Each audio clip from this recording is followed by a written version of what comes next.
سبحان اللہ و بحمدہ سبحان اللہ العظیم اللہم صلی علی محمد و علی آل محمد کما صلیت علی ابراہیم و علی آل ابراہیم انک حمید مجید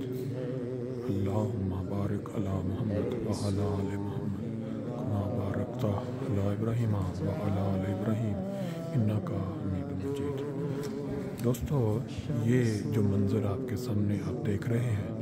یہ قرآن مجید میں اللہ تعالیٰ کے جو نام بیان ہوئے ہیں وہ منظر ہے، اور دنیا میں یہ واحد مسجد ہے جہاں آپ اس طرح خوبصورت انداز میں یہ سارے نام جو ہیں وہ لکھے گئے ہیں۔ اگر آپ ان ناموں پہ اور جس انداز میں یہ لکھے گئے ہیں غور کریں تو انسان جھوم جاتا ہے کہ کس طرح اللہ تعالیٰ کی جو تعریف کرنے کے لیے جو انسانوں کو یہ موقع اللہ نے فراہم کیا ہے کہ ان ناموں کے پکار سے اپنی دعائیں جو ہیں وہ اللہ کے سامنے رکھیں۔ یہ مسجد ہے، مسجد مبارک، اور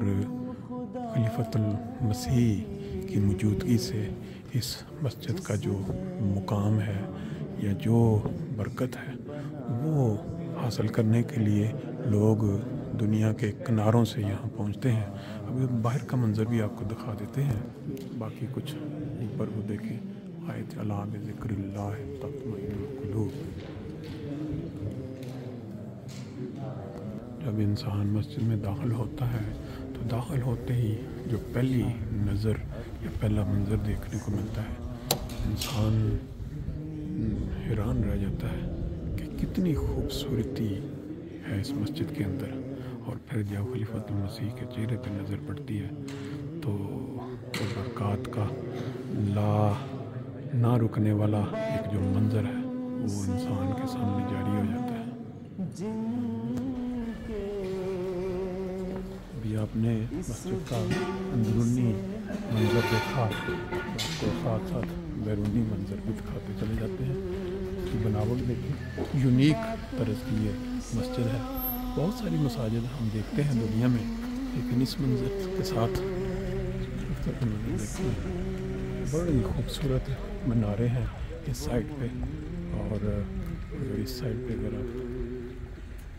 ساتھ ساتھ بہت سارے دنیا میں ایسے احمدی ہیں جن کو شاید یہ موقع نہ ملا ہو کہ وہ اس طرح مسجد کو بیرونی طور پہ اور اندرونی طور پہ وہ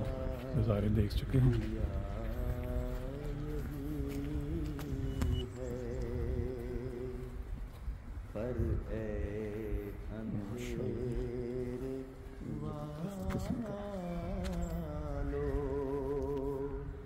دل کا دیا یہی ہے، دنیا کی سب جی،